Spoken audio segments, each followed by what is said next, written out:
What's up, potheads and political junkies?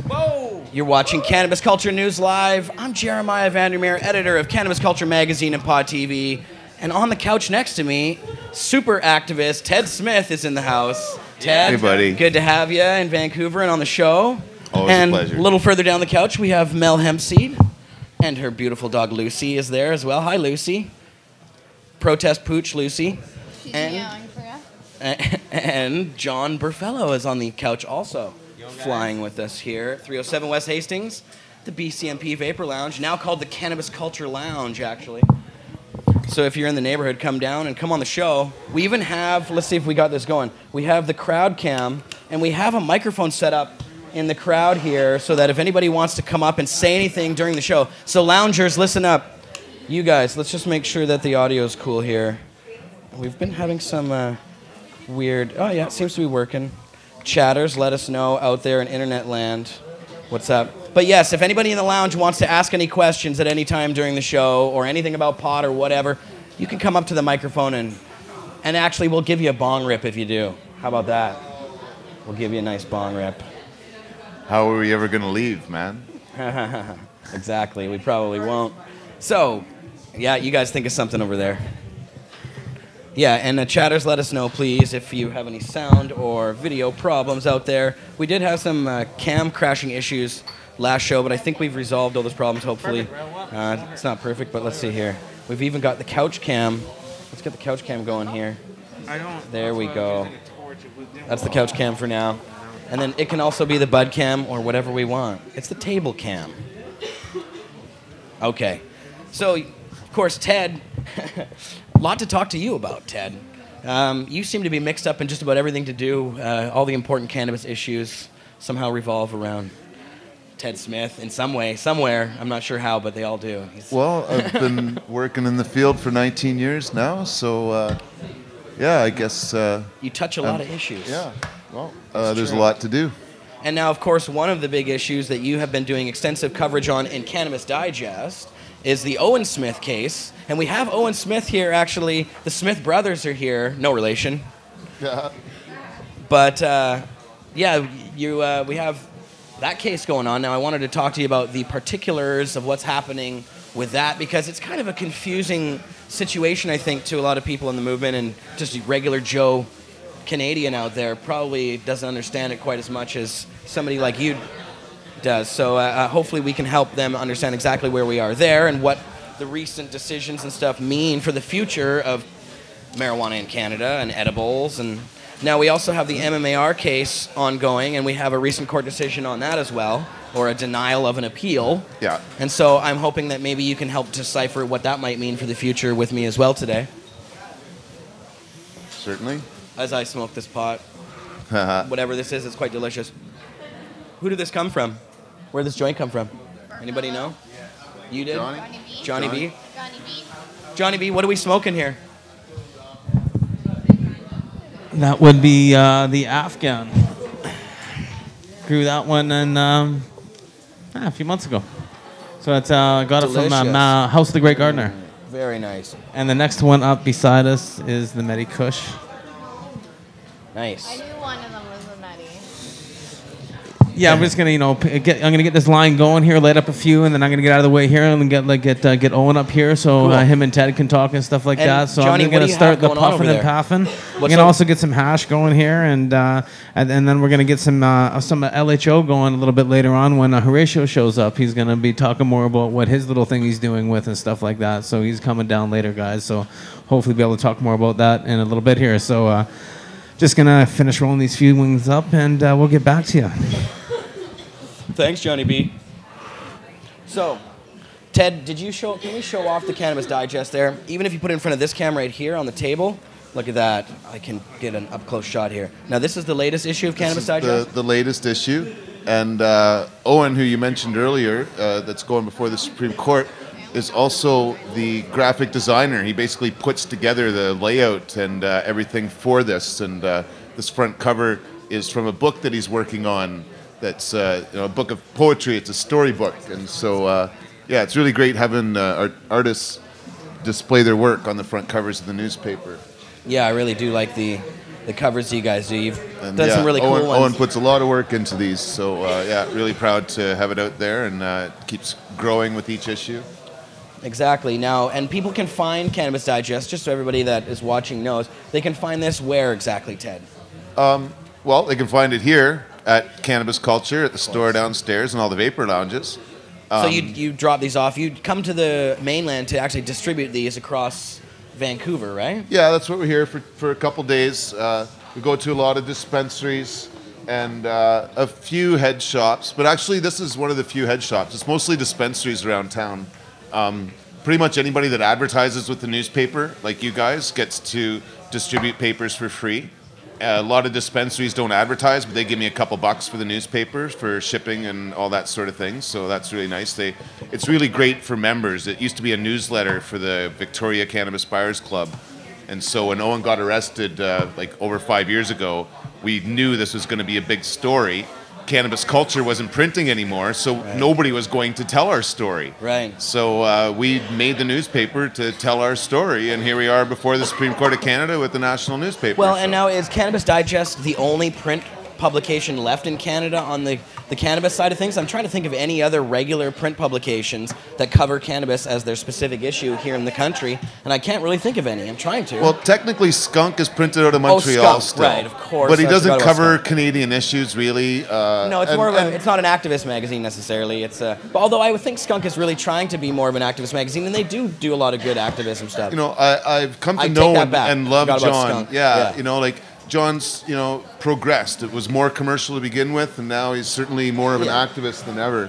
They still have babes and buds on every cover. It's U.S. focused, and it's more pop culture, right? Yes. Ours is an activist paper, right? We're trying to change the law and educate people, so we're not talking about Snoop Dogg and stuff like this in my newspaper. Although, we did talk about the movie I was in, Cannabis, so there's some pop culture, right, of course. I forgot that you're a big movie star now. So actually, now that you brought that up, let's talk about your appearance in Kid Cannabis. I've seen this video everywhere. I saw it. We watched it first at the Prairie Medicinal Harvest Cup, and that was pretty cool. But I've now seen it on Netflix hanging around, and it seems to be popping up everywhere. I know. It's so cool. Pumped in my living room. I see it right there in under the comedy section. Yeah, it was a really cool thing to do. They sought me out, initially not to play that role, but when the director came and met me and I did an audition, he thought I was perfect for that role. And I as soon as, I met them, I'm like, yeah, if you guys need to film part of your film here, go ahead, you can use the store. And so it's just incredible to be able to introduce myself in my store, pretty much do my work. The only thing different between what I portrayed in the movie and my real job was I'd asked for people for medical documentation in my real life. Right. As, everything else in that movie was me at work, which was really kind of neat, and a time capsule, because it's not my store anymore. It was when we filmed it, but now it's a nonprofit. It's changed in all sorts of ways. And so can you tell people what you're really doing in the movie, or what is the role you're sort of playing? You're virtually playing yourself. Yeah, well, the movie, it's a real-life movie, which is one of the other neat things. It's a real story about this kid from Idaho who starts smuggling pot back and forth across the border till he gets busted. I don't want to give away the story. Yeah. It's quite the Hollywood drama. But the first time he comes to Canada to buy pot, he goes to Nelson, and in real life, he went to the Holy Smoke, which used to sell cannabis in a store downtown Nelson. Yeah. And so he went in there, and he tried to buy a pound of pot, and the guys in the store like, no, we won't sell you that. And somebody picked them off and said, oh, I'll take you and sell you pot. And then the story went from there. And so I got to portray the guy in the store that turned them down.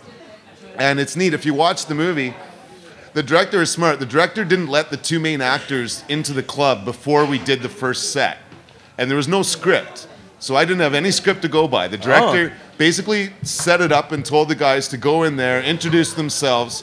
I got to lead the conversation until then they got to the point where they asked, if they could buy a pound or quantity, and I said no, and then they went back into the script. And so the two guys, they had no clue what they were getting into or what was going to happen.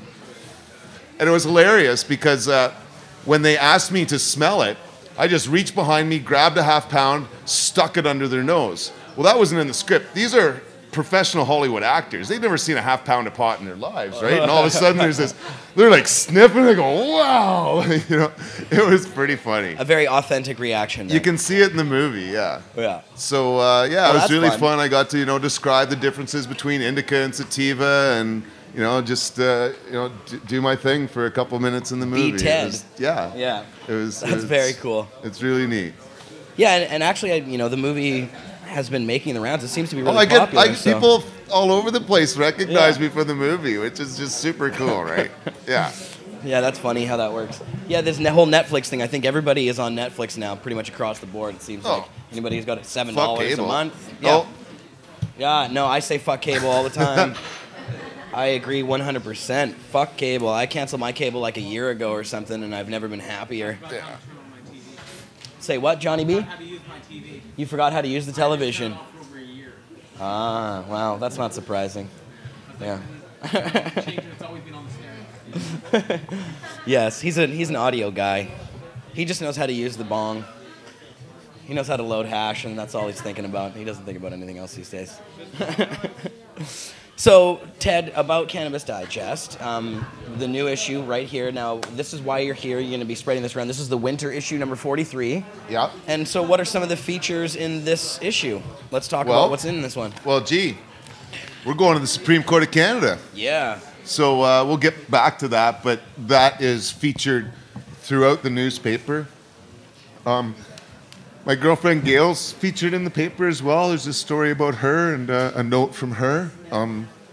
She's not able to be here. She's really not very well, so there's some stuff about her in here. We wish Gail completely the best, and please, of course, send her our greatest wishes from everybody here. We love her very much, and I really wish I had the chance to come over and see her. I'm going to try and actually do that. I think Mark and Jody were able to come. Mark and Jody were over in September, and I should just put a thank you out to everybody. We've been so supported. We've been given so much medicine and money. She wouldn't be alive without all the support and love that we've been given. And I just can't say thank you enough to everybody for that. We love her. It's been a terrible situation. But we're doing the best we can. She's well enough I can come here, so that's a sign. Yeah, well, exactly. We love you, Ted. So, so we got, a story from Dr. David Allen about CBD and Ebola and how cannabis may be able to help prevent or combat some of the symptoms of Ebola, which is a neat concept. Of course, because of this whole Ebola thing, you hear the marijuana angle. We broke the story. Cannabis Digest was the first to print it online. It went viral. And it was Dr. crazy. Allen is so great. I love Dr. Allen. He's awesome. Absolutely fantastic. Originally from California, I guess. I think he is. No. He's moved there because he's lost his family and his home and everything. Right. So he's run to California. That's true. But I mean, before now he's living in Canada though, isn't he? No, he's still in California. He's back down now again. Okay, because he was here for a little while. He comes here as much as he can. Yeah, he loves it up here. Trying to escape to here. He's awesome. But he's been really great at getting into the American media in California and like on Fox News and Cali and other places. And Dr. Allen when he first was coming out was saying a bud a day keeps the doctor away. And he is a big advocate of using marijuana as a way to alleviate high blood pressure. And that was one of the things he was originally talking about. So, he's been on the show a few times. Dr. Allen's fantastic. The Ebola thing, my goodness. Yeah. See, what can't cannabis do, really? Just got given one. Sometimes you got to wonder. Even Ebola. So we got an article from Jamaica here as well. My friend Khalib, who lives down there, connected with him, writes an article every time. Very cool. Yeah, just all sorts of different stuff.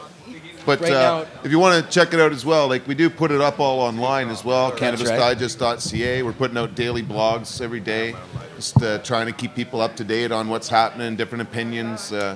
CannabisDigest.ca. We're quite lucky. 28 Dabs Later has put it in the chat for everybody there. Cool. Yeah, last year we changed our kind of editing crew, so now we've got former political science professor as editor, Judith Stamps. Oh, nice. Oh, very nice. So, she's writing and helping contribute a lot. And and I know Owen's been writing as well. Yeah, Owen's the man.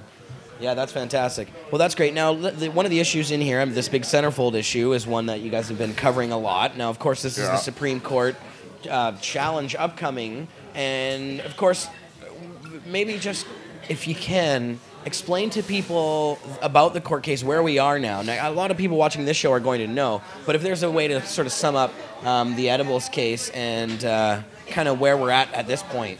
Okay. Well, the background is December 2009. My friend Owen was busted in an apartment building making cookies. The cookies and other products in the fridge basically were all intended for the Victoria Cannabis Buyers Club. At the time, I was the owner of the club. And so when the charges of trafficking in THC were laid against him... Happy 420, by the way. Oh, happy 420. Happy 420, everybody. Happy 420. When the charges were laid against him, for me it was actually kind of surreal, even when he was being arrested.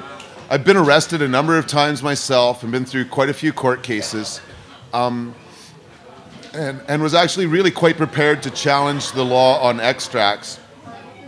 And so when Owen was arrested, I knew I had the court case that could break the camel's back here for medical marijuana and beyond. Like, it was just the ideal circumstances. And I also knew we had the best expert witness possible in Dr. David Pate. And so when Owen was charged with trafficking in THC, it was the biggest opportunity of my career, which is really odd to say that an arrest is an opportunity. But I tell you, the next day we had a press conference at the Buyers Club that was the best attended I'd ever had. You know, the media were all over the fact that government doesn't allow extracts, and it was something that became talked about a lot more because we were arrested right from day one. And that's how it works, and that's actually how Mark Emery and others have used as a form of activism and sort of made sure that these things go through the courts. That's really the only way we've had serious successes, or one of the main ways anyway. Right, David Malmo Levine? So, right. so in that sense, it's paid off huge. And so Dr. David Pate was just brilliant before the judge as well. He quoted like 5 pages of his evidence in his decision that ruled that the MMAR was unconstitutional for not allowing cannabis derivatives. But then something really funny happened, and it's speculative as to why the government came up with an entire new program as opposed to just tweaking the MMAR. Because for over a decade, the government just constantly tweaked the MMAR and changed it if a decision forced them to change it, or other circumstances. Right, barely tweaked but just bare tweaks. Yeah. So instead of overhauling it, they just came up with a whole new program. But that sort of almost dodged Owen's court case, because now we're going through court for the MMAR, but now we have this medical marijuana for, or marijuana medical for marijuana, or sorry. Yeah, tongue twister. Marijuana for medical purposes regulations. That's right, Jesus. for purposes regulations instead of access.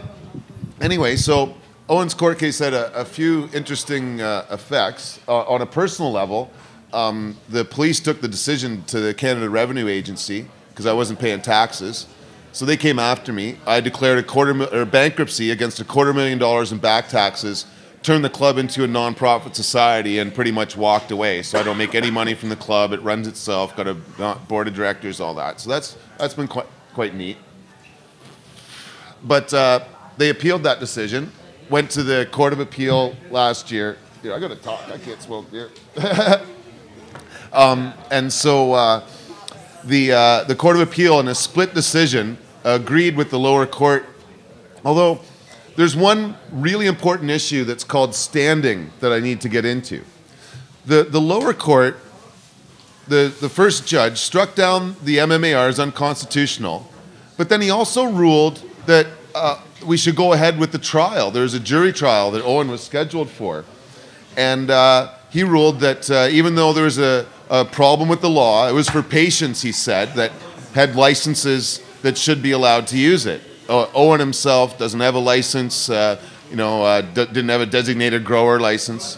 As we tried to argue, why would he get a designated grower license? He's not a grower, he's a baker, right? So he'd be lying to them to say, oh, give me a designated grower license when he's going to be making extracts in the bakery, right? So, for the court to say that he should have had one, or for the Crown anyway, at least, is off. But the judge said again to go ahead with the jury trial. Now the Crown dropped it, didn't go to a jury, and the Court of Appeal had to look at the matter of standing. Now, standing is a constitutional concept where a person should not be convicted of an unconstitutional law.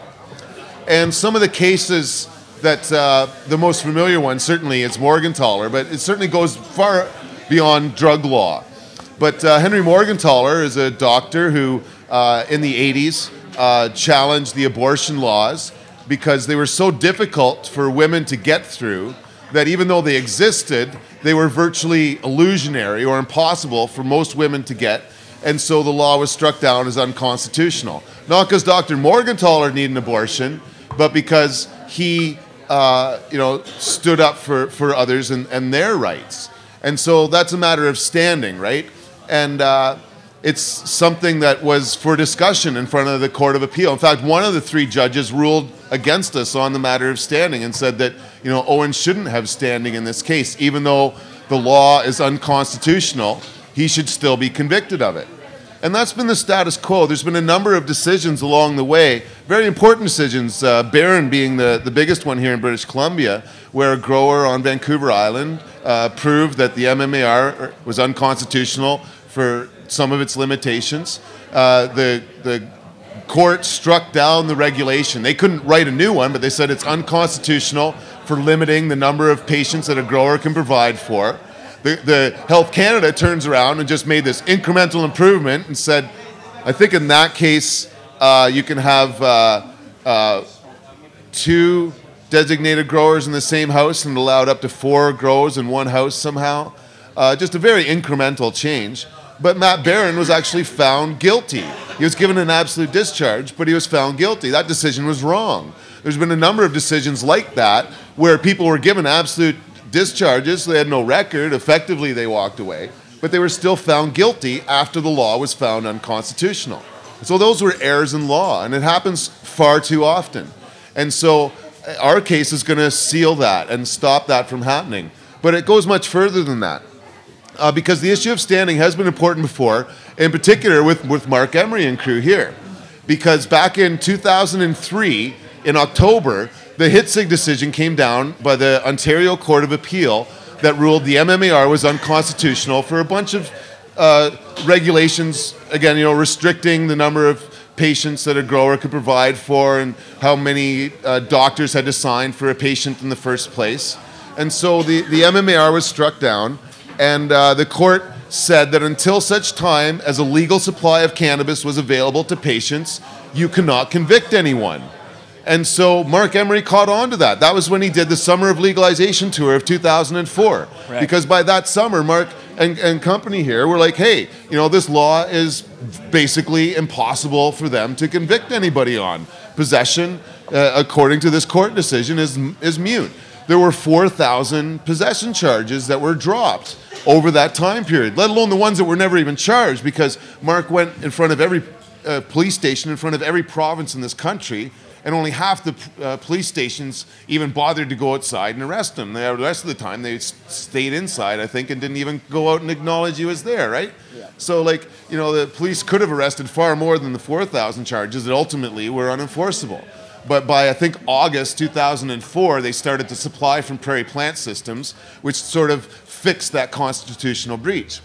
And so what we have here with the matter of standing, why it's so important to people outside of the medical marijuana system, is that if our case wins, if we prove A, it's unconstitutional because patients don't have access to derivatives, and B, standing is important, no one in Canada will be convicted of any cannabis derivative charge until such time as the medical programs have a constitutionally valid means of providing extracts. So everybody's charges that are before the courts now are just going to get dropped.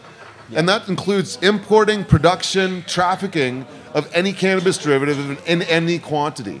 Wow. Well, it's exciting. Yeah. But now, of course, eventually they just come back and, I wonder, these things only last for so long when this happens. With Mark's whole tour idea, they really jump on it very quickly and then seal up the holes and everything, right? True. So it's this kind of constant back and forth. It's like a damn ping pong game or something. It's just kind of on one side, on the other, on one side, on the other. It's true, but it's a different climate now. Back when Parker happened, the summer of legalization with Mark, and in those times, like, we were excited, we wanted change, but the rest of the community wasn't. Right. Now it's legal in the States. One really interesting thing to note about our Supreme Court of Canada case coming up here is that they fast-tracked it. They actually moved it ahead of the assisted suicide case that the Supreme Court of Canada is looking at. Right. And that's the Supreme Court that did that, right? They're looking at this sooner than later. It's important to them for some reason. It's an issue that's really, sort of one that's important in Canada right now. It's everywhere. The system has just changed. Yeah. It's in the news, and a lot of people are being affected by it. So I'm sure they're feeling the pressure from the Canadian people about this marijuana issue. And I don't know if the courts are, though.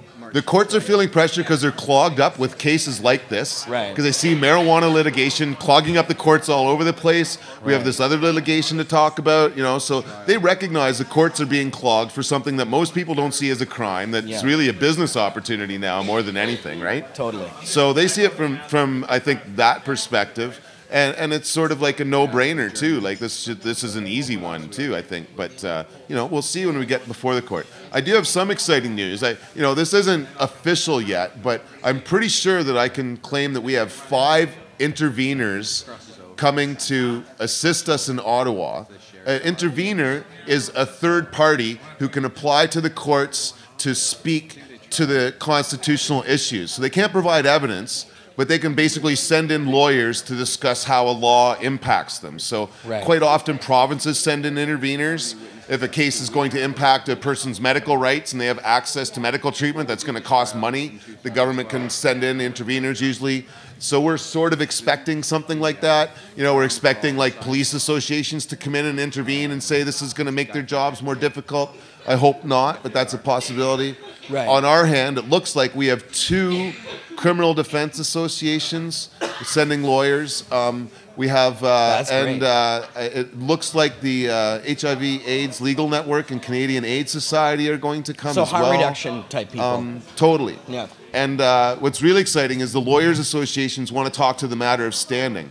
So they want to make sure, not just in drug law, but in all law, if the law is flawed, if there are constitutional errors, whether it affects the person arrested or not, you can't convict anyone, go write a better law.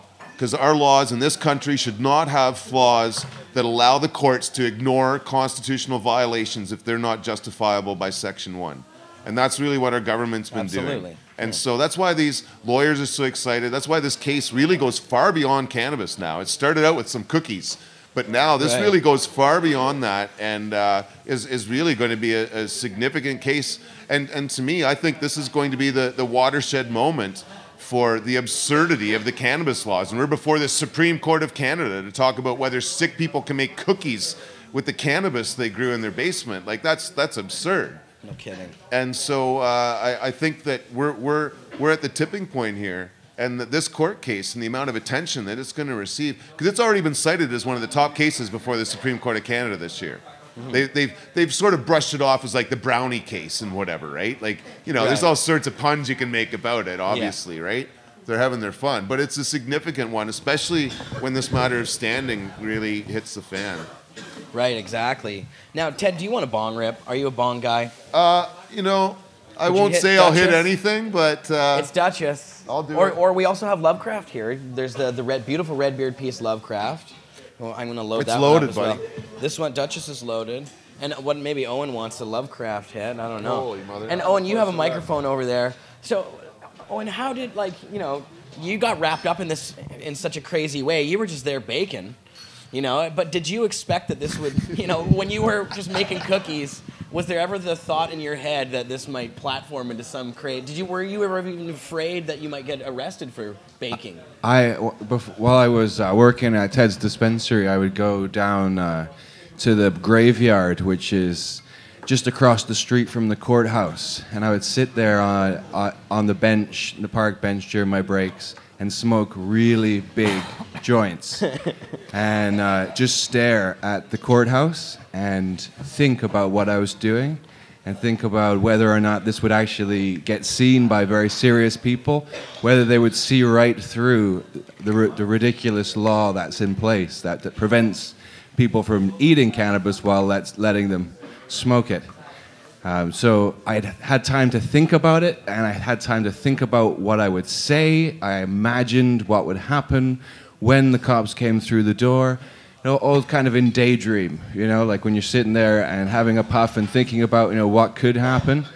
I definitely had plenty of time to kind of think that. As well, I would be reading the Cannabis Digest back then, and Ted would be writing articles to this kind of end that the cookie issue may just be the straw that breaks the camel's back. I was writing letters back and forth to Health Canada.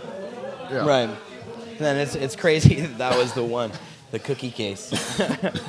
Oh, and are you a bong smoker? Would you like to hit this piece here? I'll have a closer look at that. Have a closer look.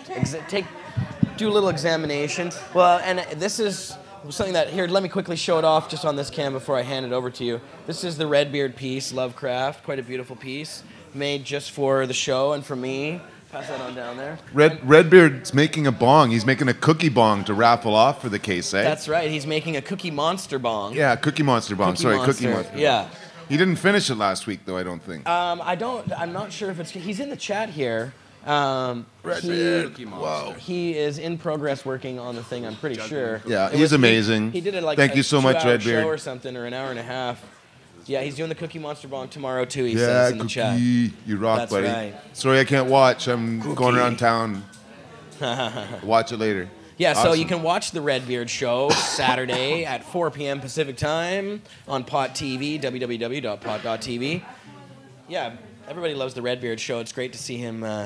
He's such a good host. What a character. He is a character.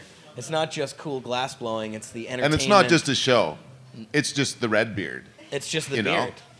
He's like just when you watch beardified. TV, it's a show. That's just him. Yeah. Right? You turn off the camera, he's acting the same fucking way. He is a show. You know what I'm saying? Like, that's why it's perfect. You could if you put a camera on his head, there'd be people watching him just all day long, That's right? not a bad just idea. making his smart ass comments, chasing his goats around. Like the Truman Show, the Redbeard Show.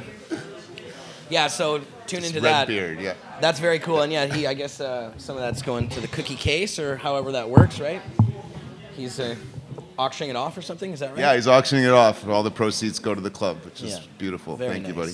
Yeah, Redbeard's done that a few times for different issues here in Canada. Now, of course, you guys have been covering also the MMAR case and everything that's happening with the major changes. I won't be able to be here in court that much, which is frustrating. But yeah, it's been a very critical thing to follow. I don't have a lot of experience with federal court. I've got tons of experience in criminal court, so this has been kind of awkward doing civil litigation. But the constitutional issues are quite similar, so I'm pretty familiar with the language that they're using. Just some of the other logistics are a little bit awkward for me, but I think that there's a winning argument. I think partly because I think our government's failing to prove their case. They certainly failed bitterly in ours. Yeah. I don't think they have a case for their side. So, our case could be better, but I don't expect that great of an opposition. Right, and when we're talking about their case, we're talking about denying medical marijuana growers the right to grow their own marijuana at home, is essentially what we're talking about. Yeah. And they don't have any arguments in that. There's really no reason for them to deny. But, I mean, of course, what they're saying is it's grow-up fires, and it's just too hard to regulate it, is their argument, isn't it? Well, the grow-up essentially, fires. and I've probably had people explain this a bit before, but right. The court works with the charter in a certain way. First, you have to prove that you've had a violation of your charter right. Most often, Section 7, which includes security of the person. Once you've proven that constitutional right, though, the government has Section 1 of the charter to use to determine a balance against what they call public peace, public order, public security. And so the government's given a chance to actually argue that it's more important to maintain order and violate these rights, and they can't get around it. Because they say society will just go too wild and crazy if they do. Yeah. And so it threatens everybody's well-being by changing the law. That's the way it works, really, yeah. And what a fucking joke. And there's no evidence of that, neither. I mean, there really isn't any evidence of that at all, and they never really try and prove that. Their arguments are ones that they used in, like, wasn't it Chris Bennett's case or something? They said cannibalism. We might always, if we, sorry, it was David's case. Yeah, sorry. That if we make this legal, then we're going to have to legalize cannibalism and all other things, and everything's going to have to be free then, I guess. Seems like a ridiculous jump. But. And so, that's where the government's going to focus on is that, and it'll be interesting to see who they bring forward in terms of expert witnesses for some of the policing arguments, because they're trying to make all sorts of arguments before the courts about the difficulties of enforcing the law because of the MMAR. And so in order to make those kind of arguments, they're going to need evidence from a police expert or something like it, or to get in front and provide evidence of how difficult it's going to make. Then that will give John Conroy and Kirk possibly, but certainly John, a chance to rip them apart in cross-examination and see how good their testimony is. Yeah. Right? So that'll be really interesting to see, how, the quality of their information and how they can stand up to cross-examination. Right. And that's a guessing game. This has been before them for a year. You'd think, and again, this is a huge assumption, you'd think that the Crown Prosecutor and government would be working together to prepare the experts to be able to make the points. But they don't always do that. In our case, they didn't at all. There's actually several sections in the Crown's factum that they've sent to the Supreme Court where the lower court judges said that, it would have been nice to hear more evidence on these points, because they said things like I just said, where, that changing the law on extracts will make it more difficult to enforce the law.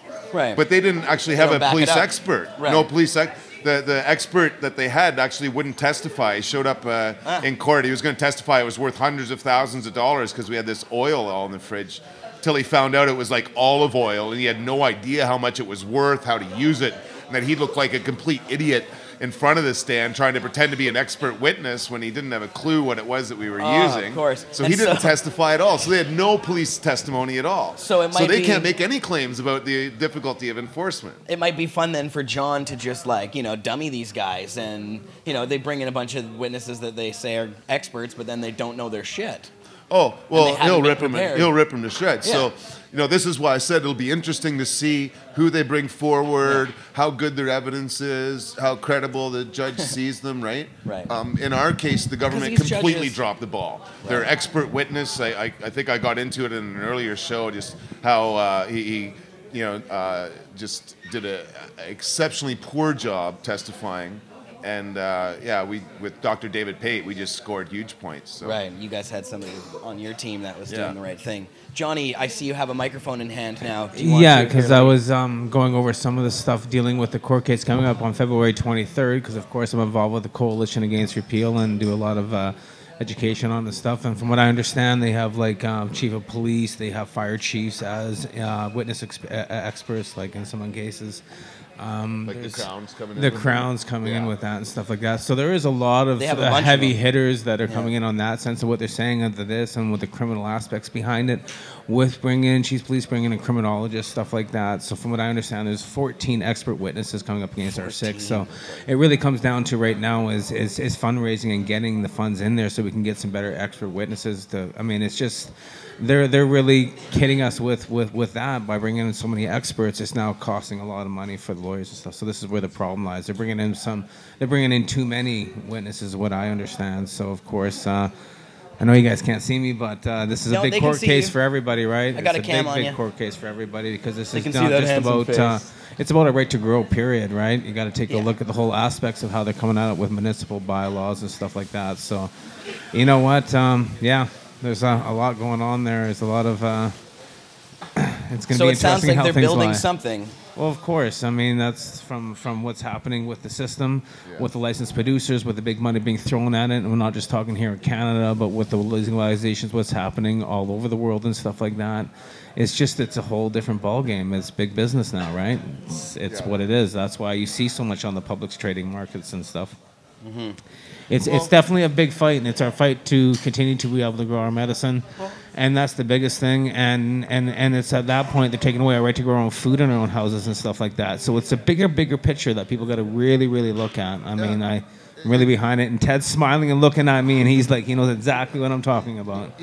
You're so on it there, because what the police would like to do, what the best job security for police would be if it was legal for big companies to sell it, but illegal for your own home garden. So they're still giving money to go around and chase people for growing a few plants in their yard. Yeah. Because they'd rather grow it than go buy it from Walmart. Right. Yes. And then we still take a look at mandatory sentencing for 6 plants or more. So laws have already been passed. Laws have already been set in place. So, I mean, that's why I always say grow your own 5 plants in a grow tent. You know, they don't want to lose their... Everybody, everybody's got to grow their own. But, I mean, a lot of people can't. Police will have nothing to do if we end the war against marijuana in Canada. 50% of what they do will go out the window. And prosecutions and everything. And crimes go down? Like but it has to come Colorado, with... Right? Yeah. No, it's just that they're petrified of losing their livelihoods, essentially. Well, it's also with the jobs that are being creating with licensed producers, with the 40 or 50 licensed producers that are going in. You look at it, hundreds upon thousands of jobs that are being created, and now even with the new Target being closed down and all these jobs being lost, there's all these new systems that are coming into play to support new industry and new jobs. So that's what's going on, and that's what I see on a bigger picture. Well, thanks, Johnny. Yeah, it is, and right? Appreciate the information about the case. It's really important that it's really important that we started going through with the case on February 23rd, because the government still does not have all their eggs in one basket. Access is still not really granted for people that are suffering. When it comes down to oral forms of THC with the extraction case and stuff, licensed producers are not able to supply us with oral forms of THC. So I mean that comes down to a whole new aspect, right? Right. So I mean, I find them. Just such a huge one. This is where everything in the pop movement is going. I mean, it really is. Of course, Johnny's the hash guy. It's all extracts. Everything is extracts. It's all dabbing now, aside from the edibles themselves, right? It's all taking things out and manipulating this plant. But it's been extracts for me since 2005, since my fall. It went into all forms of THC, from brownies to caps to getting into hashes and stuff. It always has been about extracts for me, for my pain control, right from day one, and I've always been able to stay on top of this case. So I mean, it's something for myself. That's what I use for my pain. I smoke joints, that's more, but I mean, my real medicine is extracts and always has been, right from the Green Cross and stuff like that, following all the way through. When I went to CBC on the island and saw you guys, that's what I used to come for, was the extracts. Remember, Ted? That's all I came for, right? I come by, I don't only come for extract. I mean, that's all I really need, right? So, I mean, that was the main focus, and that's what we see now. So, I can talk forever. Yes, and that's why I have you on the show all the time. Thanks, Johnny. But so, now I just wanted to ask you guys, like Owen, for me, when I didn't get to see a lot of the case, and going in and actually witnessing what happens, you get such a tone and sense of the way things are actually going. And you seeing the judges' facial expressions and the reactions and all these things. I wanted to ask what was your impression of the way that the judges were looking at this case? Did they seem to be supportive? You can read a lot in body language, or at least I can when I'm there. And so I always kind of get this general sense of how they're feeling about everything. What do you think? Well, in the trial, the trial with the one judge, we got him for a month, so we had 4 weeks, and gradually his face changed. And as the tactic seemed to be from the Crown, that you could wear the judge into kind of a state of disillusionment enough that he would just accept what you're going to say. If you say it enough times and change little word bits here and there, and you speak in this monotonous drawl, and use Yoda talk as well. He was the Crown was really hilarious for using Yoda speak, and was called out on it by the clerk at one time. Oh, nice.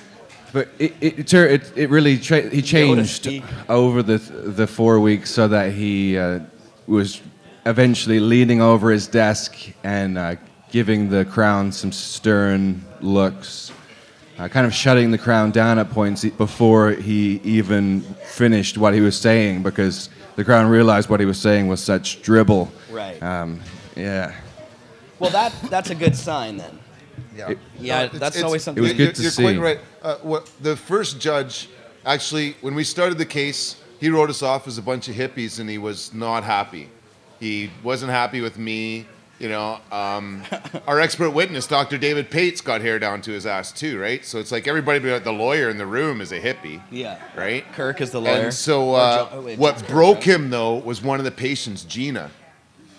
Gina was up there testifying about making tea. And at a certain point, the judge interrupted, and he goes to the Crown.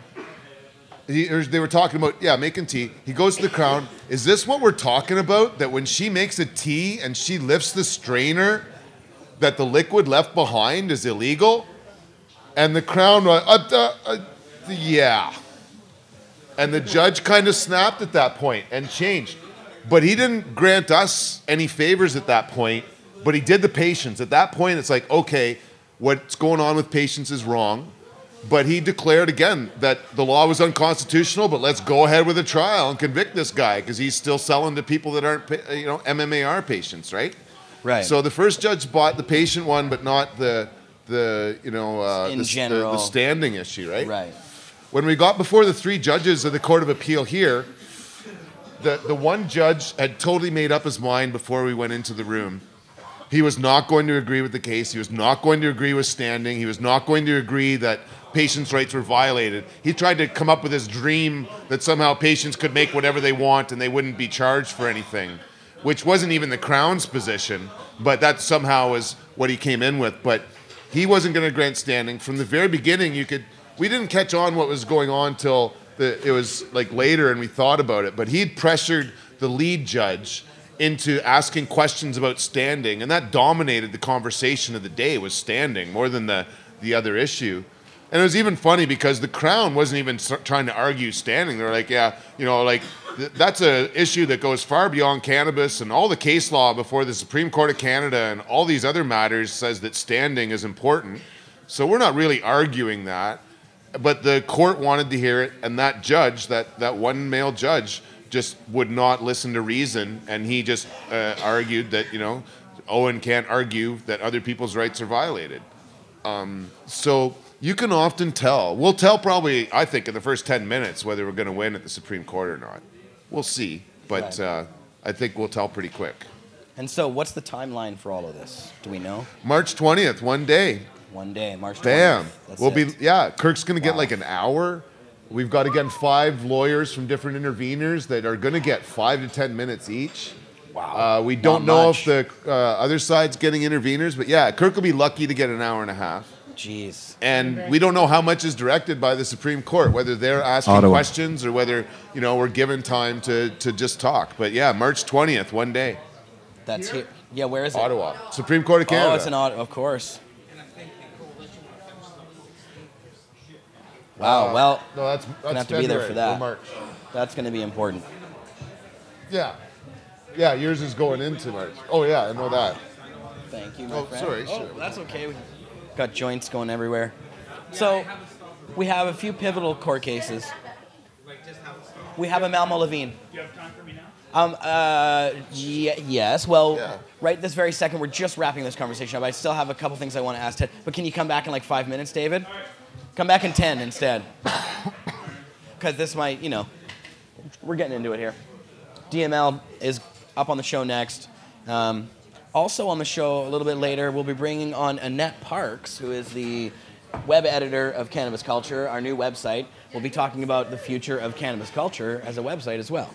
So, but I just wanted to ask you guys, so we have these pivotal court cases going on now, but we also, of course, have a political landscape that seems to be swiftly changing here in the country as well, or I'm not really sure how the polls are looking now, but I think Harper seems to be gaining popularity again. But there's a very real chance that we'll have a different political landscape come the end of the year. And, it's possible that might affect things in the process.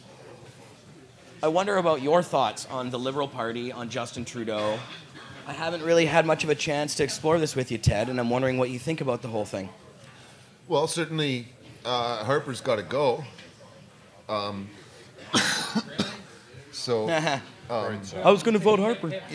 I personally, in Victoria and on the island, it's kind of tough for us because there aren't a lot of conservatives there. There's very few, except Up Island. There's sometimes conservatives get elected, but Lunny and the area where I am at, it's like Liberal, NDP, fuck, we got the first green in the country over there. That's right. So, like, we're very progressive over there. So it's like trying to argue against the conservatives. It's just like, everybody's beating them up. Nobody's voting them in there. It's Right. like everybody else in the country you got to strangle. I mean, change their mind. But yeah, especially in I'm Alberta. from Ontario, and the fact that those small-minded conservative people voted in the Harper government pisses me off because it's just narrow-minded politics. Yeah. And so, that's where we got to go change people's minds. But I'm on the island. Yeah. Well, and now, Justin, I hope, of course, we've seen this in the past where politicians say a lot of stuff and then they don't really necessarily follow through with things. And of course, this is one of the big debates in the pop movement right now. We're seeing with, Jody, of course, is running for a seat in Vancouver East, or at least trying to get the green light from the brass. And but there's a lot of debate in the movement whether or not this will actually happen, even if Justin does get elected. Mark says, of course, that it would be just easy for Justin to take it right off the schedule. According to law, he could do it that way, where we wouldn't even really need all of the MPs to be on board with something like that. What do you think about that? How, if Justin did get elected, how far do you think that would actually go? Even if he really wanted to, would he be able to fully legalize? What could he really do? Well, I'm not a political expert, certainly not in some of these intricacies. I doubt if he'd go that far. I don't know how driven he is on this issue. He hasn't seemed that driven. He's just kind of, it's been a side issue to him that he's been forced to answer on. It hasn't been something he's really... He seems to be bringing it up on his own, though. Like, he's gone to a couple locations, and he saw somebody with a Sensible BC sign in the audience, and nobody asked him to talk about it or anything, but he said, I see that there's a marijuana person in the audience. And he just started talking about saying, I want to legalize fully. People ask me why I don't want to decriminalize, and he explained why he doesn't want to decriminalize, and then he said why he wants to legalize fully. So it seems to me that I'm hoping that there's a bit of that stoner snowboard guy inside of him that's actually making its way out, And I wonder about Obama, too. Obama seems to be covertly doing weird, positive marijuana things like this Native American reserve thing. And honestly, I have more hope for change in the U.S. than for here, and I see that snowballing to here. Yeah. Even if Harper gets reelected, when it's legal down in the United States, we're going to have to threaten to shut down our borders to stop the pot from coming over, right? It'd just be absurd when at a certain point here. And, in the U.S., the tide is turning. And I think partly what's happening is, the culture here isn't doing so bad, There's not, like I talked to Kurt Tusaw the other day, our lawyer, and he's like thankful that he's getting other work because nobody's getting busted for pot anymore around. So he's like got no criminal cases. Owen's case is one of the few cases that he's got that's actually dealing with court because it's just barely happening anymore. Wow. They're just laying off. Yeah, I didn't realize that. Right? That sounds like, that's so great. It's things are changing. On different Kirk's levels. Wallet, but no, he's fine. He's making money in other means. He's a very smart man. So Kirk always said this. He said he's one of the only lawyers out there working to put himself out of business. Yeah, but he won't. He's just making a name for himself and really doing quite well. And so and we have a liberal in the audience here. Mark Elias is here, one of Jody's campaign managers. And, cool. Well, I've taken up a lot of time here. He just texted me. We've taken up. Don't read it out loud? You don't want me to read this out loud, or did he dare you to read that out loud? Oh, no. Okay, well, I won't read it out loud then. All right. Dear Jeremiah, I think you're cute. Love, Mark. Oh, he sends me those ones all the time. That's old news. Mark says we're going to win. So, Ted, I wanted to thank you a lot for coming all this way and everything, brother. Coming on the show. It's so great to have you on. You're a wealth of knowledge about all things cannabis, and you've been working so hard for so long. It's always awesome to have you around. You're one of my favorite guys in the whole universe. So, and Owen, man, totally awesome. Hey. So success. This is amazing. It's a pleasure. Yeah. I just wanted to put in a plug for the viewers that if they do want to support our cause. There's a fundraising effort to take us to the Supreme Court of Canada, and you can go to the GoFundMe RV Smith and be able to support us financially. That would be wonderful. GoFundMe/RV Smith. That's it. GoFundMe/.com, I guess it is. .com. .com/RV Smith. So that's fantastic. That's a great way to help support you guys. That's really what you need. You need funding to do this stuff. It's not cheap. Not cheap. Especially when Kirk's losing all his other stuff. Apparently, yeah. No, but I mean, it's really expensive to do these court cases anyways. Even just getting information from other court cases and stuff, it's just absolutely ludicrous, the amount of expense that goes into actually fighting a court case from all angles. It's disgraceful. But thank you so much for coming on, man. Absolutely fantastic to have you on, and I wish you nothing but success in the case. We'll have you back again soon. You guys are doing great work with CannabisDigest.ca. Cannabis Digest, check it out. You can see it behind me. We have DML itching to get over here. Yep. There he is. I don't know if he's itching to get over here. He's just got some sort of rash. Yeah, sort of. He's just... you know, you just put some pot cream on it, it'll go away. That's right, MJ Cream. As Mark Emery once said to me after he got arrested for selling seeds and trucked down to the United States, he said, David, go fund yourself. Huh. That's right. You must become the sugar daddies we wish to see in the world. Yeah, absolutely. You can't really do anything in activism or anything anywhere without money. Yeah, you need money to do everything. Figure out what the people want and sell it to them at a reasonable price. I'm not sure how long that's been your philosophy, but... As soon as I got here and realized, you know, activism is a lot easier with a budget than without one. Reasonable prices. We have a book with Aleister Crowley on the cover. That was a diss. You were dissing me. Hi, everybody. You're an art dealer. I'm an art dealer. Sometimes your art is a little bit overpriced, let's say. Well, yeah, but I don't deal in shitty art that and your mic is a little adorns over your mic'd. walls. Let me just turn you down ever so slightly so we don't... Hold on. Before we get into talking about books, I just wanted to say to the people out there who hold out hope that the Supreme Court of Canada is coming up with a reasonable decision. They are the same people who came up with the, hey, pot users are just like cannibals. So they might pull out the cannibal arguments or something similar. I doubt it. You never know. That's true. Hope for the best, but prepare for the worst. And you're right. You know, hide all the razor blades right before the decision comes out, because getting kicked in the nutsack like that, it hurts a lot, especially when it's 9 judges taking turns doing it. Some people pay a lot of money for that, David. I know. Actually, Mark Emery paid like hundreds of thousands of dollars for that privilege. Right. Like good nutting. Kicked. Yeah. Mm-hmm. So that isn't the book I wanted to talk about, but I did find this book today at in a bookstore on it's right up my alley. 4th, and in it I found a picture of the assassins giving the marijuana wine to the initiates, and this is where the word assassin comes from. It means hashish eater. So now here, put that here. No. Oh, you got that. You got the close-up cam. The book cam? Book cam. All right, so can you see the dude? It's kind of hard to... Here, I'm going to put this... Okay, yeah. Like that. That's good. And then I'm going to move the camera to the book. Sure, that's fine. Do what you must. Okay. And there you go. There.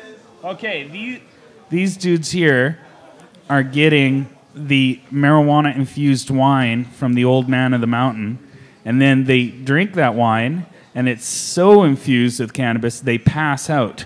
They wake up in a beautiful garden filled with gorgeous young naked ladies, and for 2 or 3 days, they're constantly getting, grapes fed to them, blowjobs, back massages, watching peacocks roam around this beautiful garden. This is why I smoke marijuana too. Yes, well, it's similar to kind of the Mark Emery organization, but we had, fewer...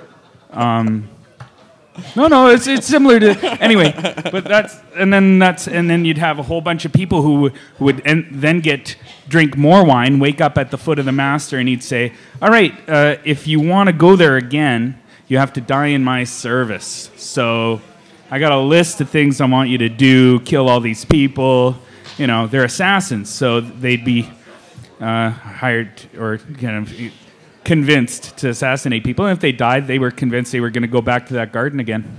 Right. And that's where we get assassin from Hashish Eater. That's right. Yes, Marco Polo first brought stories of the assassins back in around the 11 or 1200s, I think. But I really wanted to talk about this other book. Okay. Do you have the Facebook ability to post a Facebook picture? Yes, I do. So people out there can see it? Yes, sir, David. Okay, so if you go into David Malma-Levine's page on the Facebook. Who is that? Who's that guy? That's me, David Malma-Levine. David Malma-Levine. And then you go into my photo albums on my timeline. In the recent timelines, there is a photo. David Malma-Levine. And you out there in Pot TV land who are my friend, David Malma-Levine, I basically, unless you do really nasty things to me, I'll friend you. Things you don't like, that is. Things that I don't like, exactly. Nasty things that I don't like. Yes. I won't friend you, but otherwise I'll friend you. And So you go up to photo albums. Okay. I'll go to albums. All right. A little higher, photos. Click on albums. It's there. Yeah, good. Gotcha. Now go to timeline albums. It's that one. Yep. There it is. Timeline photos. Ebola. Bam. So just in the first there, there. This? Yeah. Bam. Okay. So there's a quote from a book from 1811 that I bought for $8.50 on Commercial Drive in Vancouver, and the bookstore. I think it's Pulp Fiction. Oh yes, I like that Drugs. store. Or it's that bookstore on 4th and Commercial. That's Pulp Fiction. Is it Pulp Fiction? I think Okay. so. Anyway, so I saw it maybe at the not, I don't top of the shelf. I was like, "Oh, those look old. What are they about?" And she said, "Well, we have 2 minutes before the store closes." So I grabbed them and I looked at them, and it was like, "Wow, these are really old. Hey, that's not the price that you're selling them for, is it?" And she's like, "Yep, $8.50." And I'm like, "Ho! I bet you there's pot in here because it's." A book about many things, and then they have accounts of travels in India and Nepal, and I'm thinking, oh, yeah, travels in India. It was just a hunch? Yeah, it was a hunch. On a hunch, there was 4 books. 3 of them had reference to cannabis, and one of them, the kind of the highlight of the collection, has this description of cannabis. It says, "Animal food and spirituous liquors are prohibited, but in lieu of the latter, the charis, an extract from the common hemp known in India by the name of bhang, is resorted to for producing a species of calm illusion, devoid of care, and unmixed with the irritation and subsequent languor which result from the use of opium wine and spirits. From all these, the Brahmin religiously abstains, but he has no scruple to take the, quote, sweet oblivious antidote, unquote, which the flower buds and leaflets of the cannabis sativa are capable of affording when bruised and put into a little milk." Bam! So there it is right there. It's saying that pot's better than opium wine and spirits, and the next time you want to say, let's get high, but use code, use the term oblivious antidote. Because that's how they rolled back in 1811. Wow. And so here's what you do if you want to find treasures like this in used bookshops.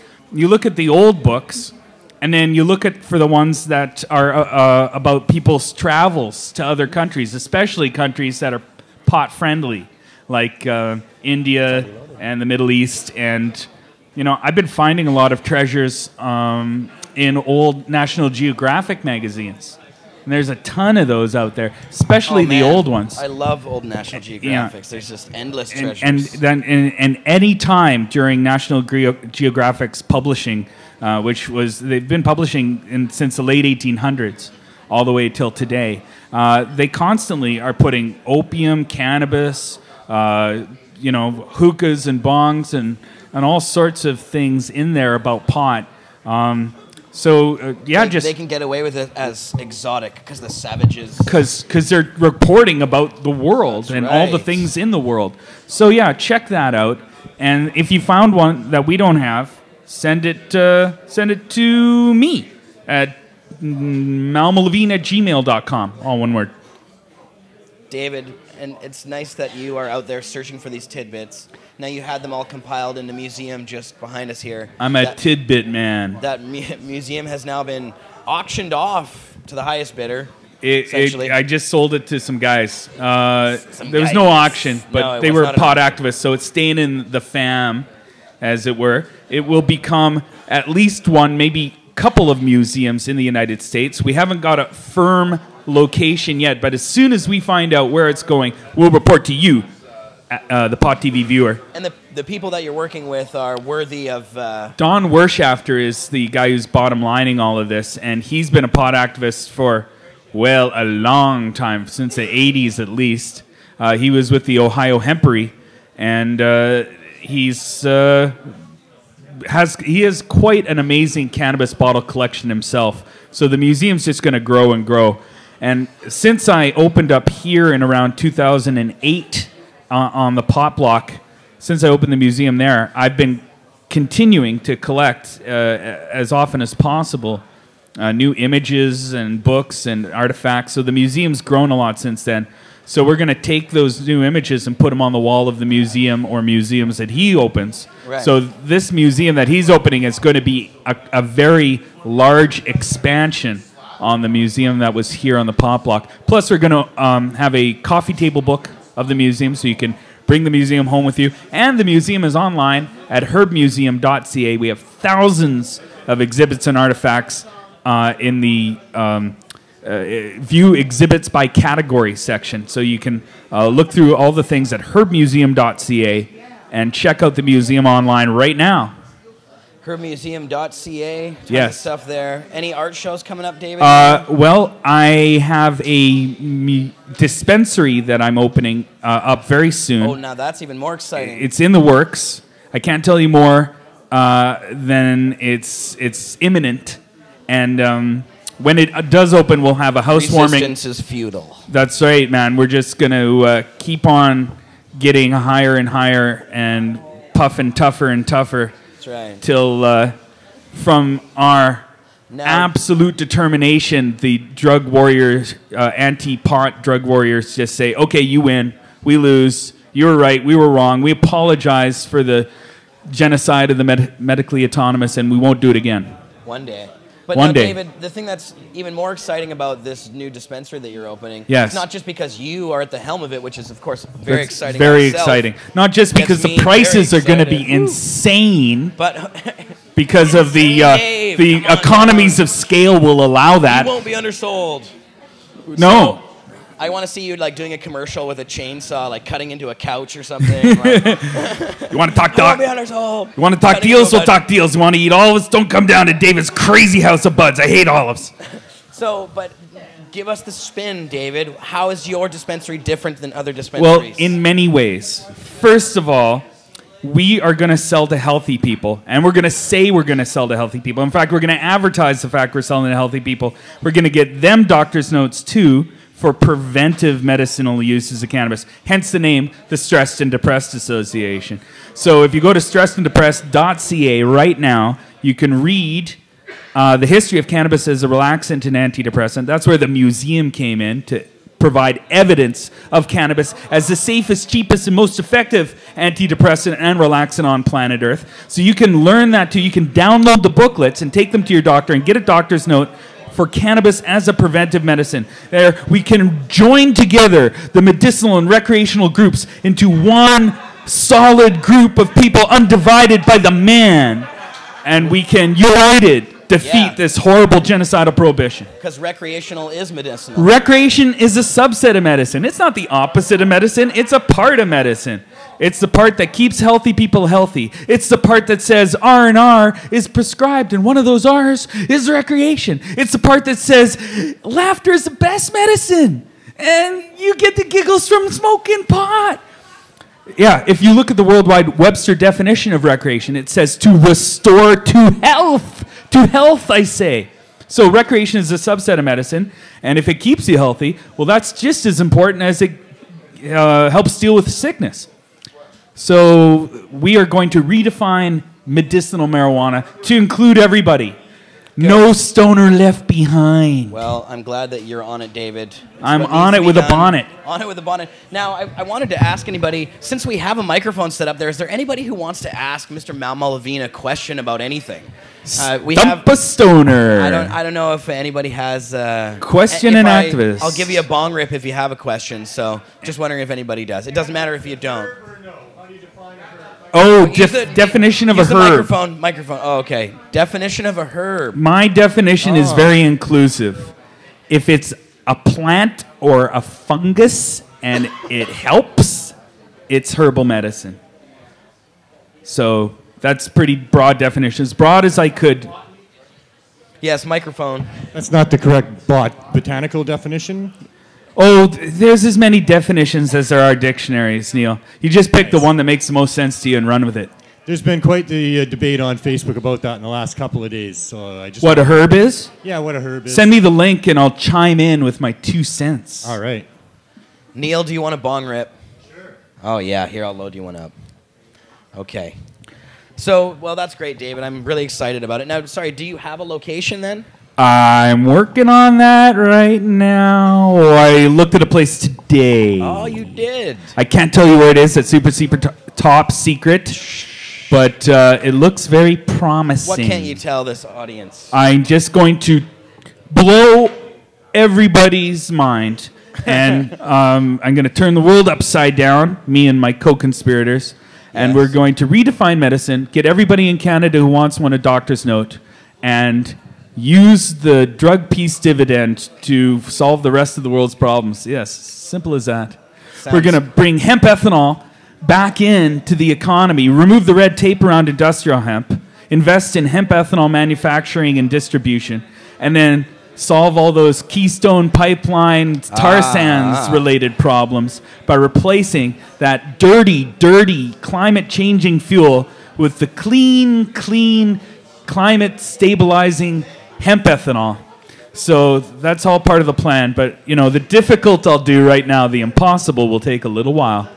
Again, David, you and I haven't had a real discussion. We shouldn't do it on the show right now, but we haven't had a real discussion about some of the larger geopolitical issues happening right now. What do you mean, like Bill Cosby? No, we've talked about that.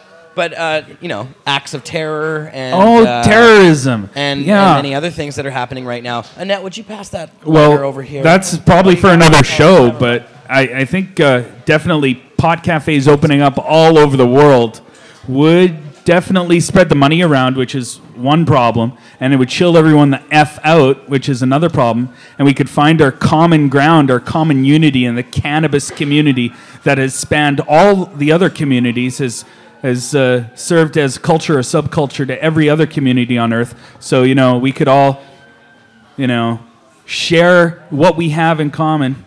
Like that Tim Minchin song, you don't eat pigs. We don't eat pigs. Why not eat pigs together?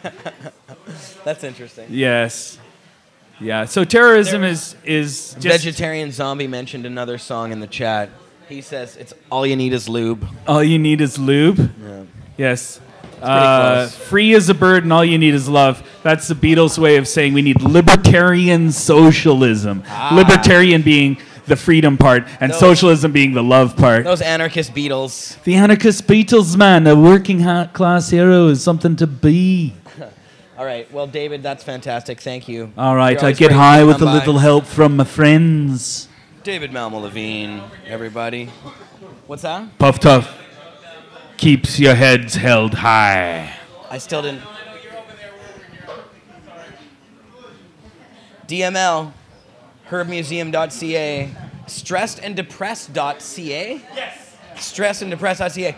That's such a uplifting web address. It's such a mouthful, but so am I. But it's Dave, you are a mouthful, David. Yeah, yeah, always fun. DML. Hi, Annette. How are you? Hi. Good to have you on the show. Yeah, it is. I don't think you've been on the show. Well, I know you haven't been on the show since since you've been hired by Cannabis Culture as an employee, have you? That's true. Maybe did you take a bong rip at any time or anything even? I don't think so. I No? think this is my genuine first time on Pod TV. Oh, it is? Oh, this is your Yeah. first time ever on the show. Oh, shit. Oh, well, I'm happy to have you on the show. I'm happy And too. I'm also happy to have you as our new Cannabis Culture web designer. And so I wanted to ask you a little bit about, maybe you could tell people about what it is exactly that we're brewing up right now. Pretty much a complete redesign. And the biggest thing is that it's going to be mobile responsive. Yeah. So there's going to be a mobile site finally. Yeah, exactly. So Cannabis Culture, our website, has been kind of behind the times for the last little while. Things on the web sort of move very fast, and some of the software that we use as our content management system, we've been using Drupal. It's kind of behind the times and doesn't allow us to do a lot of different things. So we've moved over now to a new platform. And so why is WordPress so much better? What is it? It just allows us to do more, doesn't it? It's just the best. Yeah. Yeah. Yeah. There's just endless like plugins and crazy things that we can do, and we can actually make the site something a lot more modern. So much cool stuff. Yeah. No, it's going to be very exciting. Would you like another bong rip, Annette? Yes, please. Yeah. We're smoking like crazy pink kush here today, I believe. And so, yeah, now this website, the timeline for our website, the very first thing we're doing is the CC site and Pot TV together, which is kind of essentially the same site. And then after that, we do the store site. That's next, right? Yep. We're also getting a new online store. So check that out. Yeah, it's going to be awesome. That one, right now we have cannabisculture.com/store. That goes to a store site. But it's kind of like, again, it's really sort of behind the times. So I think we're going to use Shopify now. And actually, it's just a lot easier to use. We have so much stuff available to people here in the store, but it's just not presented in a very easy way to get around. So we kind of have had limited resources here at Cannabis Culture, and especially as Mark was in jail and stuff, we didn't really have a heck of a lot of cash to throw around. I mean, we still don't have a heck of a lot, but we have enough to make things a little bit better, so it's very exciting. Now, I'm trying to get up a video here that I wanted to play, and I see that Jody Emery just stepped into the house here, and so there's exciting news on the Jody front. She's been doing a hell of a lot of media. Some of it's been good and some of it's bad. I support Jody Emery. Woo! Oh yeah, you have your button here. Let me put the button cam on here. Button cam. Button cam. Button cam. There's button cam. Show it off to this cam here. Woo-hoo, the Jody Emery button. Oh yeah, there we go. You're welcome, audience at home. So yeah, no, that's really exciting. And Annette, you've been hanging out in the office a lot lately, so you've been seeing what a crazy house it is around here. And yeah. Yeah, all the political. Like Mark said, Jody's gonna win. Yeah, I think so. I hope true. so. We're really working hard, and we have a lot of support. Now there's some danger because there's another guy in the riding named Edward Wong who is our. What's that? Oh, we're causing fires to burn. Yeah, that's okay. The table's on fire over here. It happens sometimes here at the building. Don't tell the firemen. But yeah, we have a lot of support, but this Edward Wong guy, as you've been sort of, hearing us yak about endlessly, has a lot of support. He's got like tons of members signed up. He has the Chinese community behind him, and they're very good at getting everybody signed up. Even like these 14-year-old kids, like just shitloads of 14-year-olds they've signed up and stuff. I don't know how they do it. They just have these, it's like their community is very strong. So once you tap these different nodes where all of that stuff happens, you have a lot of direct support right away. It's happened like that in politics for a long time. It's like in New York, if you get Tammany Hall, you can seriously win some elections. But yeah, it's an uphill battle at this point because that riding is going to be tough to win. They have more memberships than we have, and we have to go and win a battle in the riding first. We have to have more people that show up and actually vote for Jody in the riding if it's all done fair. And that's if they green light Jody. So first we have to actually get green lit.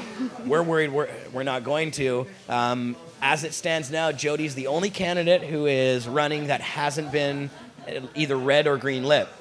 We've just heard that Two of the other candidates, Griffiths Oh, wow. and Wong, have been greenlit, and Richard Jacks, the former RCMP officer, has been red-lit. And so now it's just Jody left, and we're not really sure what's going to happen, but it should be interesting to see. And so now, Annette, you don't live in the riding, but we're trying. You've been here seeing us try and get people down to the riding because we need everybody that lives in Vancouver East. I don't live in it either, but anybody who lives in Vancouver East that's here today that's not a member of the Liberal Party should sign up. And everybody that's watching the show, if you live in Vancouver East, we need your support in that riding on Election Day. We need you to come down and actually help us make Jody Emery the MP candidate in Vancouver East, which would just be a crazy coup. If we actually won, it would be insane. Like, it'd be the first time that like a candidate like this really got into a mainstream party. So.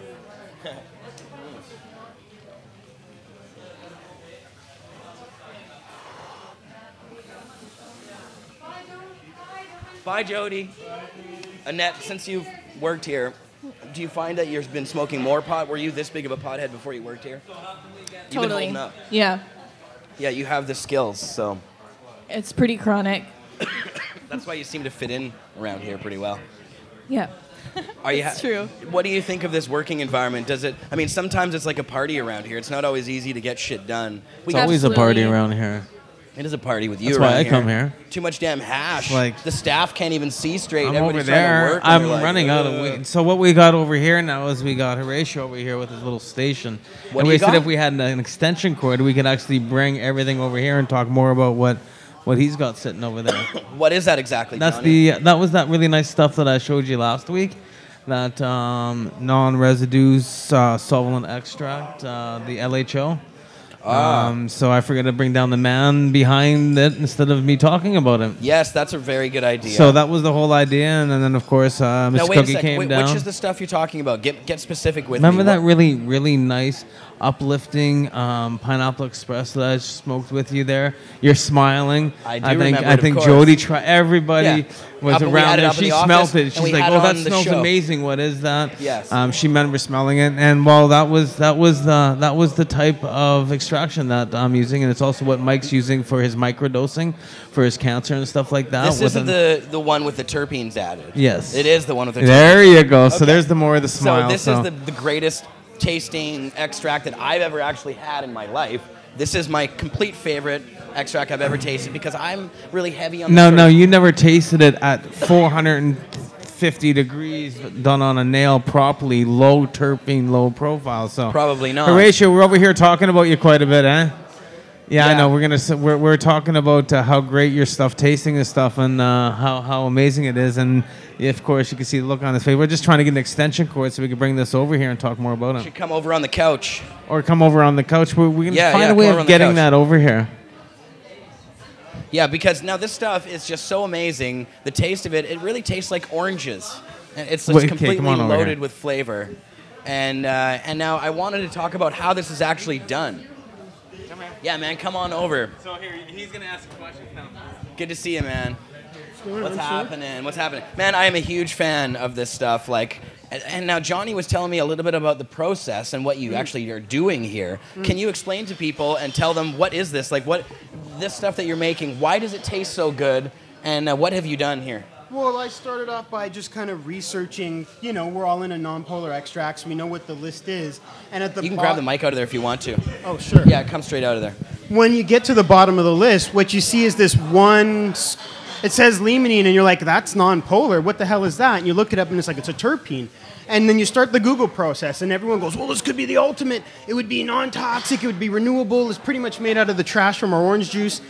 This could be it. No more butane, no more cans, but we can't remove it. Its boiling point is hotter than THC. You're going to wreck it. You're flat out. You're going to wreck it. So then I got into that. Well, I've got asthma. I've got immune issues. But I love the concentrate scene. And how can I find a way to participate without, the classic lungs collapse we all feared in the old smoking days. So Right.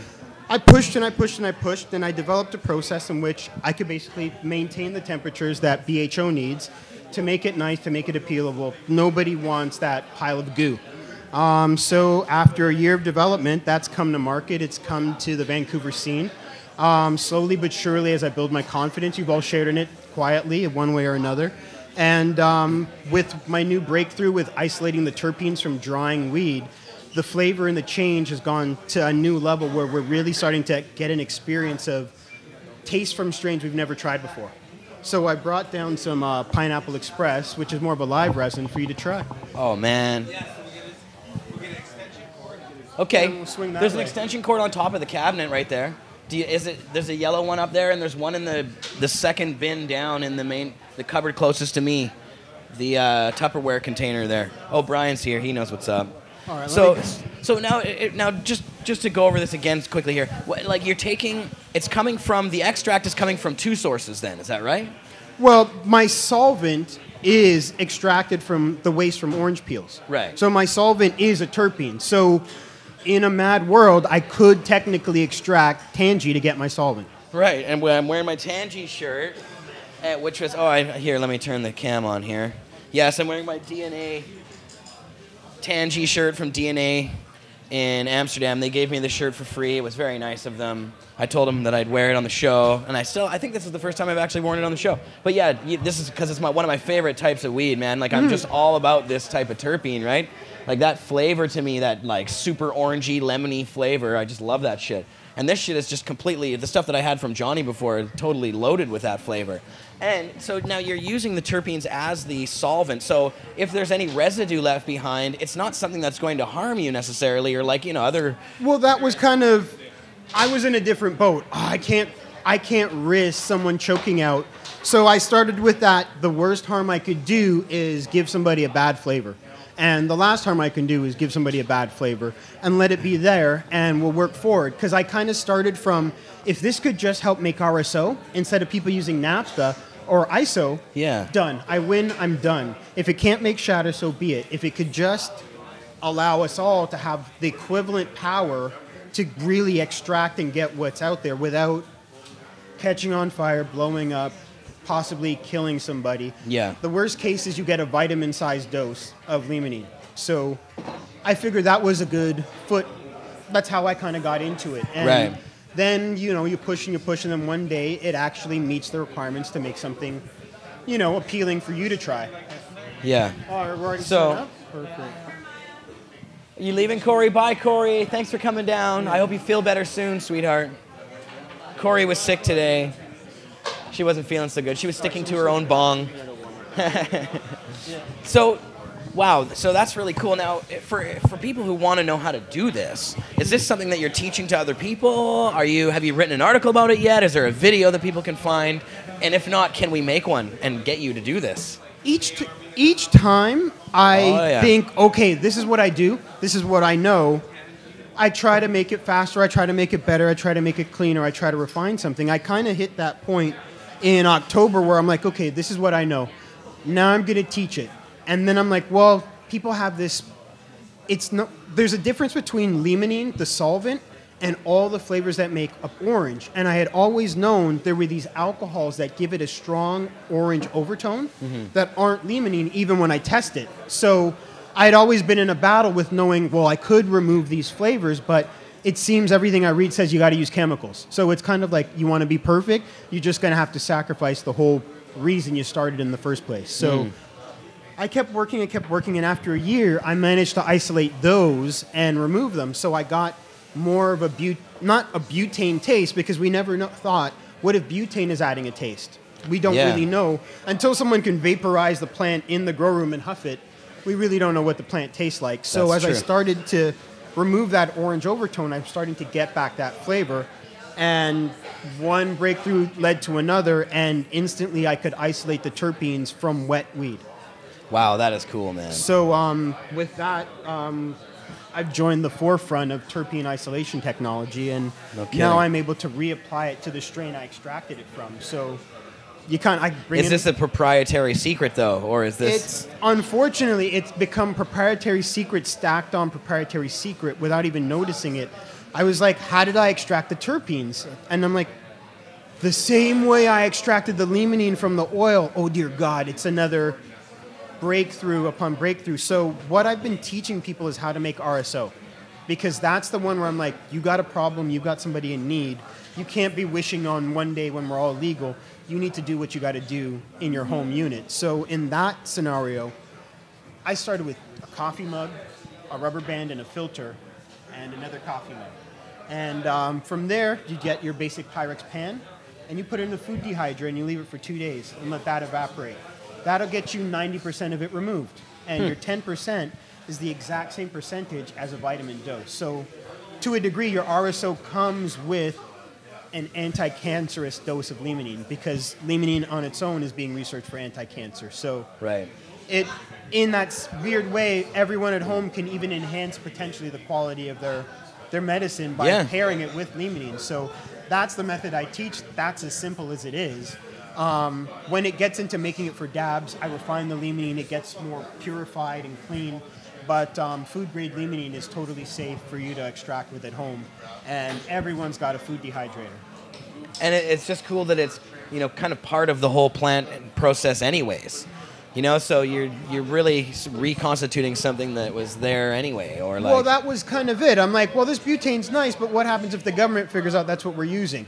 The bong shops are closed. Well, these chemicals are nice, but what if there's another war? We run out of fuel. What will be around as long as weed has been around and is orange peels? What's been with us? Pretty much oranges. We die without them. They're on the planet. They're as integrated with us as weed is. So there's a good chance maybe this is heaven sent. So I had to find out. Yeah. Wow. Great work, though, man. Wow, totally fantastic. Something different, very different than I've had before.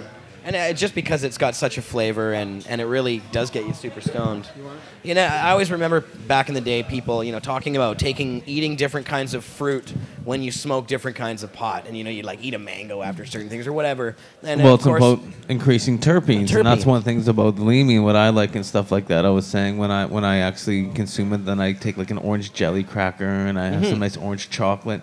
And it's all uplifting, so it's actually more of an enriching type of feeling. So such a you got to take a look at all the different effects that you can get from just, like we were saying, for downregulating. You can take a nice kush, eat some mango, stuff like that. There's other ways of enhancing different effects, and it's food, flavor, smell. It's an essential. Cannabis is an essential oil. Neil's nodding his head over here just with a big smile. So, I mean, there's just so many different effects that we can use cannabis for, along with just certain even foods. And I can't wait until we start being able to become chefs and cooking with all different terpenes and stuff like that. I'm excited. I mean, I'm kind of looking in on it. Jeremiah's like, holy, next. Wow, that is delicious, man. What a solid hit. Man, it's so clean, though. It doesn't have... I'm not coughing. I don't feel like a ruggedness on my throat. As soon as I breathe it out, I'm like... It was a solid, knock, but I'm kind of just back to normal. It's not incapacitating. That's that strange question. You go, wait a minute, does that mean half of my experience that a lot of people like is solvent? Is leftover residue from some sort of petroleum product or whatever the fuck it is? Well, I mean, alcohol or something? Even if the product is extracting different compounds, limonene is not the same as butane. So I notice I'm using less limonene than people averagely use butane. So is it also more powerful and more efficient and all of these other things that just come when you really get a knowledge of nature? The more you study nature, then you find out, holy shit, you mean my aspirin's in the willow tree that's over there in my mom's yard? It's a type of alchemy. It's like you're using changing nature into other types of nature to use it to change other types of nature into other things. It's like if you stick with nature, it's a pretty insane science. When I'm like, okay, chemicals are pretty straightforward, but when you what if I used one nature times another nature? Would that up the quality of your RSO? So that's genius. And how did this just came to you? This. I literally worked on the corner right here, that building with bubbles in the window, on the movie 300 when I was just Googling PDFs and was like, fuck it. At the end of this contract, I'm going to try. Huh. Wow. And so what were you doing on the movie? Blood.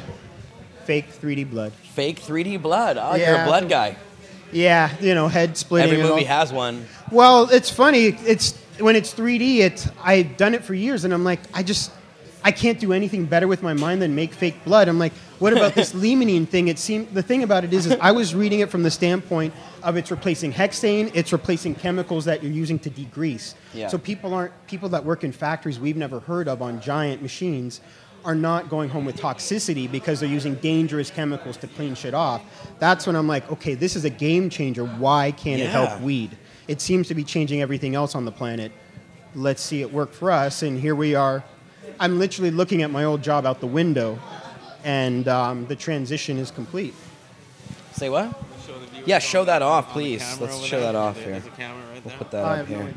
Here's the cam.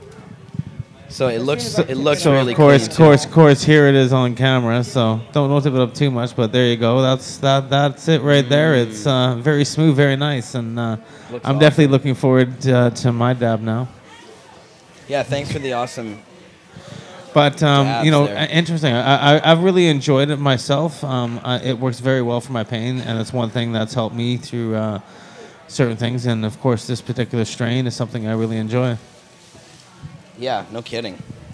So sorry, what was the original strain that it's coming from? This is Pineapple Express. Oh, it's Pineapple Express. That's right. Yeah. And I was really excited about this because it doesn't come up as often, but it contains THCV, which seems to be a rare 0.5%, 1% type cannabinoid, but it has a unique ability to handle pain. And it's in this, and I brought it to John, and I gave him 2 to try, and then he's like, I ran out of whatever was fixing my back. And I'm like, is that THCV? And he's like, yeah, I know it. This is in my strains. This is why. It's like he's building a library of it subtly without even knowing. When I look up every strain he's into, it contains that painkiller function, and it seems to go right for the spinal column, which seems to be this weed's specialty. Yeah, he knows his pain. Well, yeah, since I've taken it, John has seemed like a lot less of a pain in the ass, so yeah, it's definitely working. Options. Yeah. Just joking. I love that guy. Hi, Jody. Oh, yeah, we have Jody in the house. We have a video to play here, a video about Jody on CBC. Oh, we have big line about the door. Oh, okay. Okay, all right. Well, we're going to play this video of Jody on CBC, and then we're just about 2 hours in, so we're going to wrap this one up. It's been a packed house here at 307 West Hastings. I'm trying to keep the show down to 2 hours because we're just using up a lot of real estate here. And we want to make this into a corner for our lounge again. So anyways, check this video out. You're out of here. Bye, Hempsy. Thanks for coming on the show. And thank you guys so much for coming on. That's fucking awesome, man. Fantastic. Worries, man. Amazing work. That's like totally killer. Give me one of those. Yeah, just totally fucking awesome. And Johnny, thank you for bringing him down here, man. Give me one of these, Johnny. And thank you guys for everything that you do. And man, John, you always do a lot on this show. You bring a lot of fun to this show, so I got nothing but big thanks for you, man. And so I'd love to talk to you more about this, man. I'd love to do an article about this or something, or because this is an important thing, and I think that more people would like to know about it all over the place. So we should really try and spread this around as much as possible. Word up. Yeah, for sure, man. Excellent. All right, so check this video. Jody Emery on CBC. We'll be back for a couple minutes, and then we'll be wrapping it up. Check this one out. Here she is.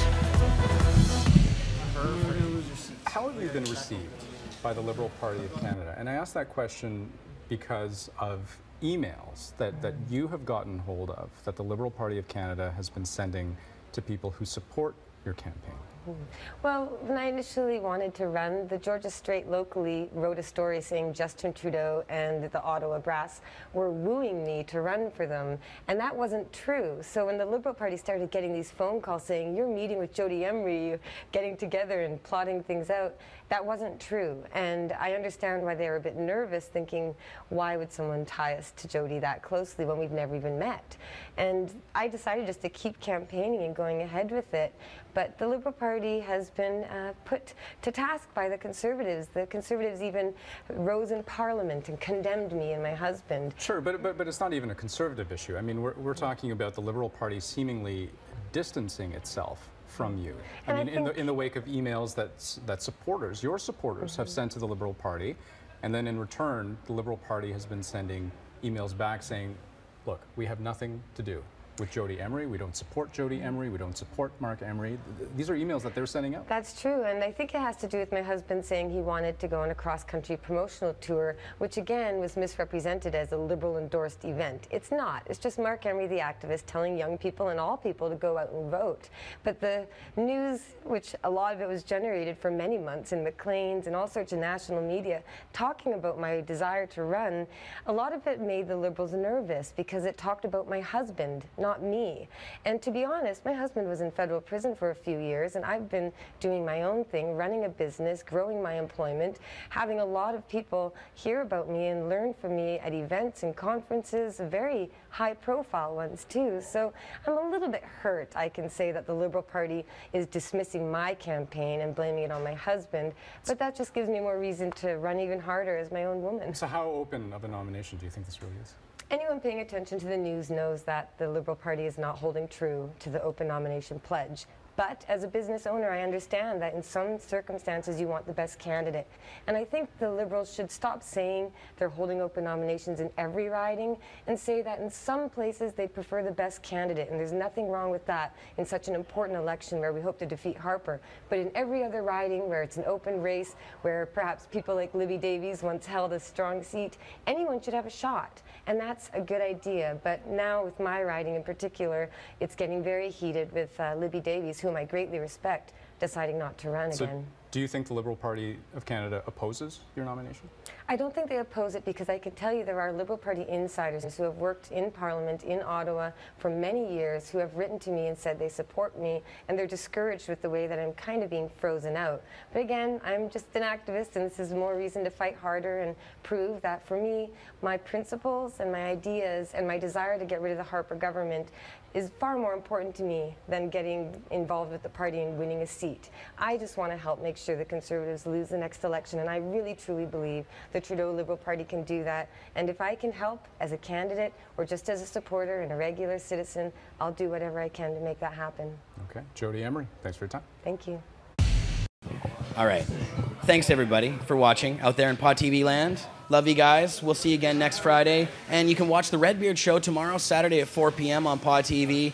The Opus Show, now we have Opus Presents the 420 Lifestyle happening on Mondays again. And you can watch our Wednesday show, of course, at 4 p.m. on Wednesdays. That's Monday at 4 p.m., Wednesday at 4 p.m. They're all at 4 p.m. So tune in all week for Pod TV shows. And we'll see you guys again soon. Love you lots. Peace.